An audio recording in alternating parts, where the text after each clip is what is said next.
There's this one video where the actor is going around a corner and he is faded out before making it completely out of the viewer's sight.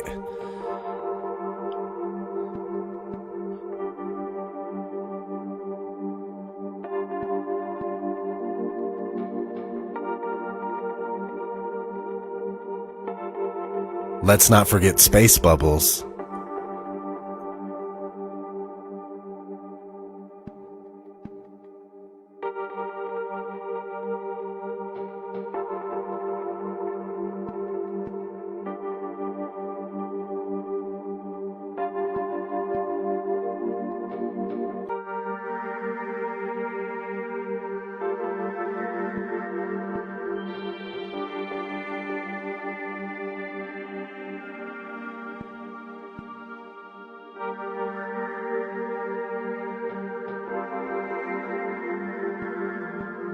Dave Williams about to move out of the Quest airlock. Those particles that you see emanating from the airlock is said by the EVA officer Paul Boehm in Mission Control to be particles of water from the crew's sublimators on their spacesuits. There you go.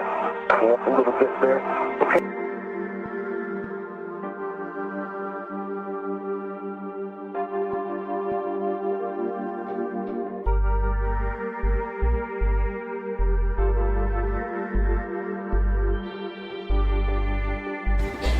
So many times during spacewalks outside the International Space Station, we can see air bubbles rising up. Can you touch on how there are air bubbles in space? Can you be more specific? Air bubbles? So yeah, like a lot of times during the footage, the NASA footage, you can see bubbles coming up out of the helmets or kind of from underneath you. How do you explain bubbles in space? Yeah, I'm not sure exactly what you're talking about. Oh, and it just happens that actors train in an underwater tank.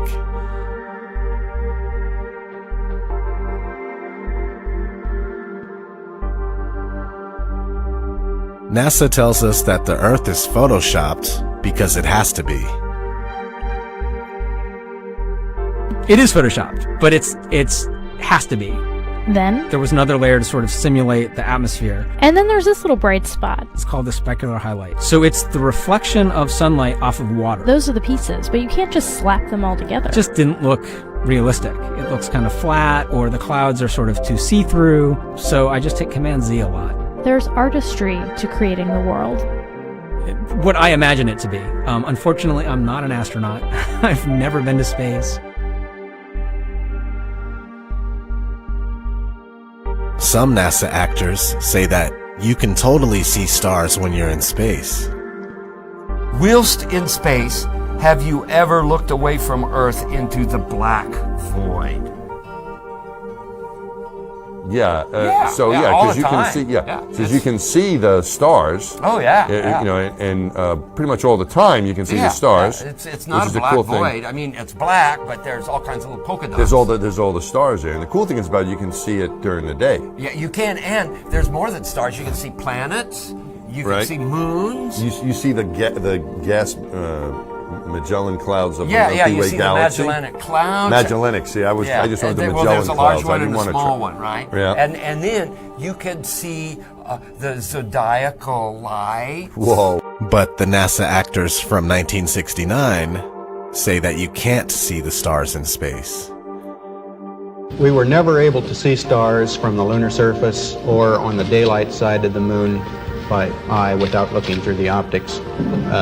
I don't recall during the period of time that we were photographing the solar corona what stars we could see. I don't remember seeing any. You can see the stars. Oh yeah. You know, and pretty much all the time you can see the stars. I don't remember seeing any.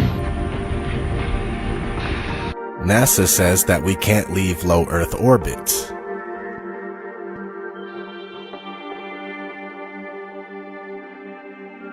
Right now, we only can fly in Earth orbit. That's the farthest that we can go. The kinds of technologies that we're testing out on Space Station are definitely helping us with our goals of going beyond low Earth orbit. Early in the next decade, a set of crewed flights will test and prove the systems required for exploration beyond low Earth orbit. And this is really the beginning, I think, of human beings leaving low Earth orbit. One thing I really want your generation to embrace is that the Earth is a closed system. We cannot leave the Earth. One thing I really want your generation to embrace is that the Earth is a closed system. We cannot leave the Earth. NASA tells us that they lost the 1960s technology that took us to the moon.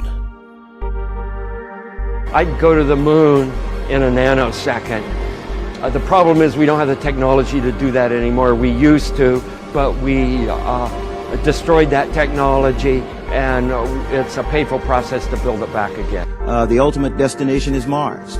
So if you gave me all the money in the federal budget today, I could not get a human to Mars. I think that what you're doing is taking a shot in the dark. You have no way of knowing if any commercial entity will ever be able to put a man in orbit, no matter how much money you throw at them. What you're doing is you're taking NASA's manned space program and making it a faith-based initiative. I yield the rest of my time. NASA also says that they lost the telemetry data for the moon missions. I haven't seen anything that indicates the telemetry data is even in existence, and as I said, even if we had it, we don't have the machines to play it back. Unfortunately, I'm afraid I can't really give you much of a clue as to where this data ended up and whether it still exists or not.